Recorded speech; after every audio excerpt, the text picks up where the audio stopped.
Good morning, students. As we have already discussed the properties of colloids, now the first property is Tyndall effect. Tyndall effect is the scattering of light by the colloidal particles. This is the colloidal solution, and here the light is passed. After the scattering of light by the colloidal particles, this is called as Tyndall effect. And the cone is formed here. This is called as Tyndall cone. This cone. Tyndall effect is observed only when the two conditions are satisfied. First condition is diameter of dispersed particles that is not much smaller than the wavelength of light used. Second condition is the refractive index of dispersed phase and dispersion medium that is differ in magnitude. So this Tyndall effect that is used to differentiate between the colloidal particles and the true solution particles.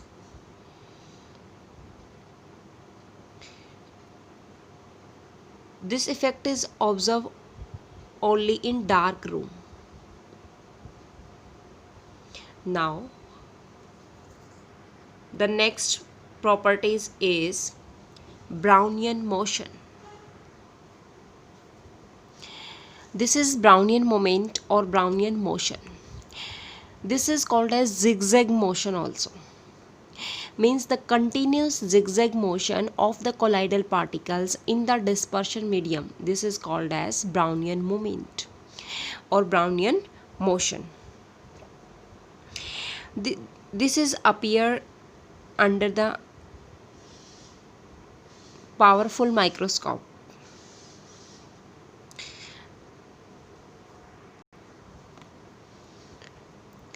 It is due to the unbalanced bombardment of the colloidal particles by the molecules of dispersion medium. This is the zigzag path. Means this zigzag motion of colloidal particles in the dispersion medium is called as Brownian moment. And this name was given by the Robert Brown. This motion is independent of nature of colloidal particles. It is very rapid when the size of the particle is small and the solution is less viscous. Means because the motion of the colloidal particles that move very fast if the size of particle is very small. Zigzag motion which is independent of the nature of particles but it depends only on the size of particles. Smaller the size, lesser is the viscosity and faster is the motion. So this is the Brownian motion. If the size of particle is increased, then the chances of unbalanced bombardment that is unequal means that is decrease, and so the Brownian motions disappears. So only in the case of small size Brownian motion is appear. Now the next property of colloidal particles that is electrophoresis. Electro means electric field. Means the movement of colloidal particles towards any of the electrode under the influence of external electric field.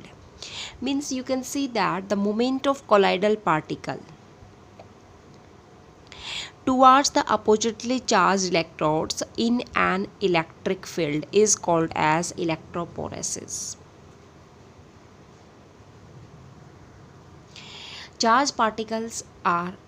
Colloidal particles are charged from the process of electrophoresis.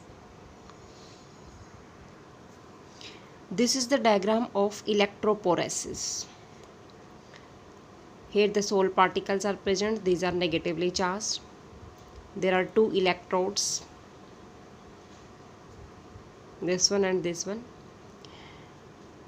These negatively charged particles means these are the arsenic sulfide As2S3 sol. ये negatively charged sol है, and it will goes to that site where the coagulated sol particles are present, means this positive charge electrodes and these particles that are move towards this side and the stick here around the positive charge particles, means this moment of colloidal particles towards the oppositely charged electrode. This is the electrode. So this process is called as electrophoresis. If the moment of colloidal particles that takes place towards cathode side, if it takes place towards the cathode side, so this phenomena is called as cataphoresis. Especially here names are given. If the moment of particles takes place towards the cathode side, then it is called as cataphoresis, and the moment of colloidal particles towards the oppositely charged electrodes in an electric field, this is called as electrophoresis. Now the next point is fifth point, that is charge on the colloidal particles. The charge on the colloidal particle is due to the adsorption of either positive ions or negative ions, which is common, and but it is present in excess form. This charge, origin of charge on the colloidal particles is due to the friction between the colloidal particles and the molecules of dispersion medium. Second reason, you can see that the origin of a origin of the charge on colloidal particle is due to the dissociation of molecules associated.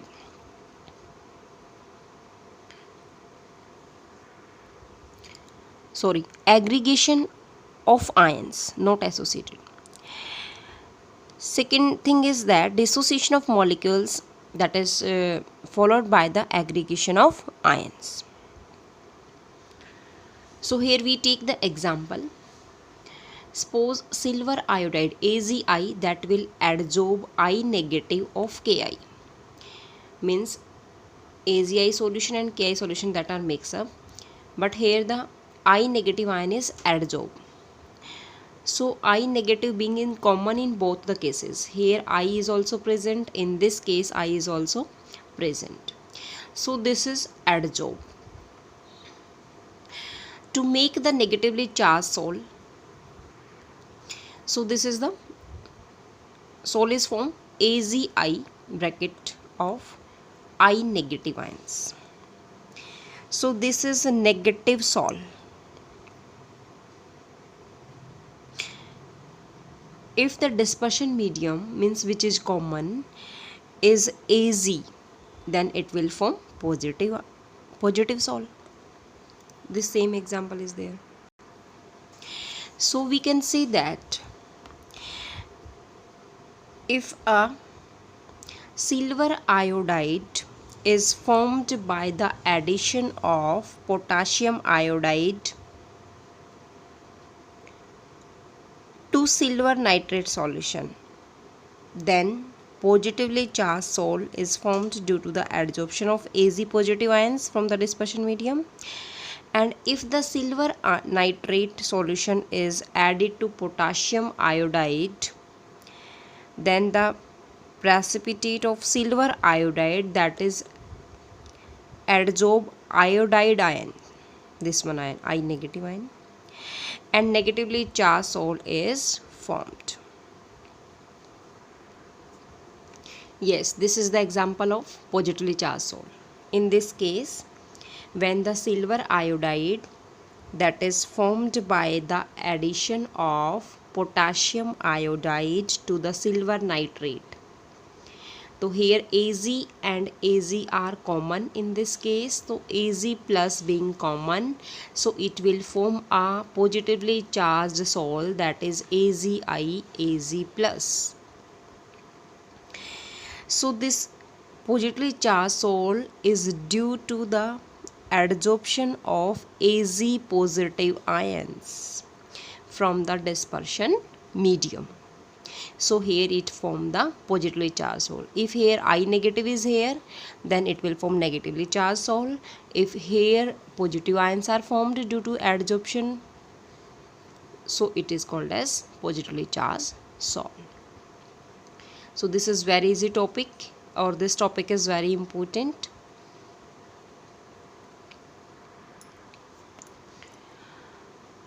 So you can see that the charge on the colloidal particle is due to adsorption of ions present in the dispersion medium,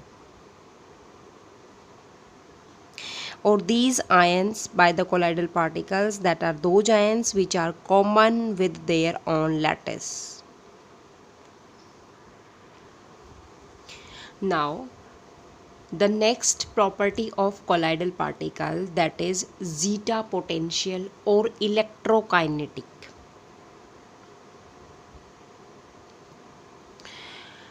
Means the potential difference between the two layers of oppositely charged. Here the two layers are formed, one is fixed and another is diffused layer. So the potential difference between the fixed layer and diffused layer of oppositely charged is called as electrokinetic potential or zeta potential. When these two layers are formed,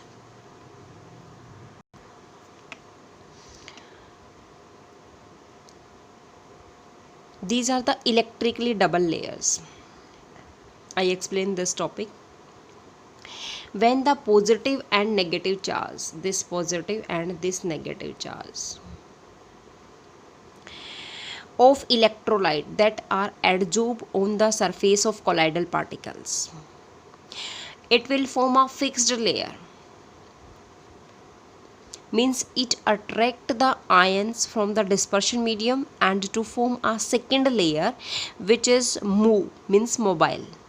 This is called as a diffuse layer. One is a diffuse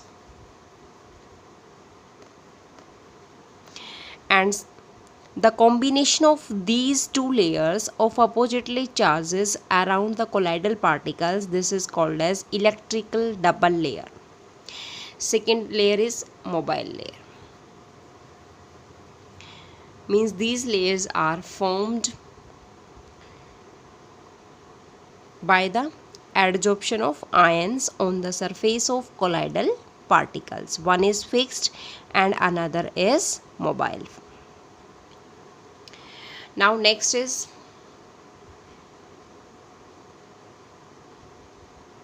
coagulation or precipitation. This definition is important for your exam. So what do you mean by coagulation? Coagulation means the change of state from colloidal form to suspension form, means suspended form. Or you can say that coagulate means just like a boiling egg, means coagulation of boiling egg. Boiling egg means जैसे आप देखते हो aggregation form हो जाती है.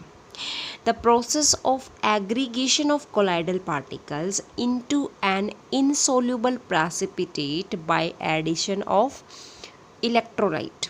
This is called as coagulation or precipitation. So according to this, one rule is there, Hardy-Squeluz rule.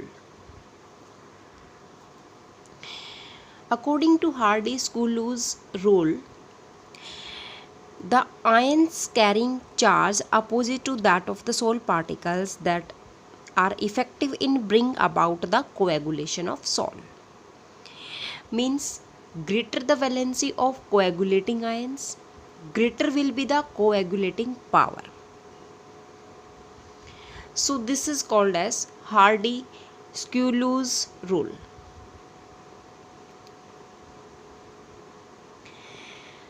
Or you can say that coagulating power of the electrolyte that is directly proportional to the fourth power of the valency of ions. means coagulating power of anion to coagulate a positively charged colloidal salt. That is, here we take the example, means these are oppositely charged salt, means negatively charged salt. In case of negatively charged salt, means coagulating power of anions to coagulate the positively charged colloidal salt. So this is the negative charge colloidal salt. So here we use positively charged, means coagulating power of cation. So cation is aluminium plus 3, magnesium plus 2, sodium plus 1. So coagulating power is directly proportional to the valency. So valency is higher in the case of positively charged ions, means cations. So it will coagulate the negatively charged salt. But in case of positively charged colloidal salt, the coagulating power of anion is used. So these are positively charged salt. Here the negatively power is used here. In this case, this positively charged salt, here the power is anion will be taken, coagulating power of anion is used. So this is highest, 4 negative, then after that 3 negative power, 2 negative power, and I negative, means 1 negative, sorry. So the highest power is used to coagulate the negative charge or positively charged salt. In the case of negatively charged, we use positive power. In the case of positively charged salt, we use the negative power. This is the highest negative power, means you can say that valency. Now the next is flocculating value or coagulating value. This is the same meaning, flocculating or coagulating, means it is the minimum concentration of an electrolyte required to cause the coagulation of a salt. Or you can say that the minimum concentration of an electrolyte in millimoles per liter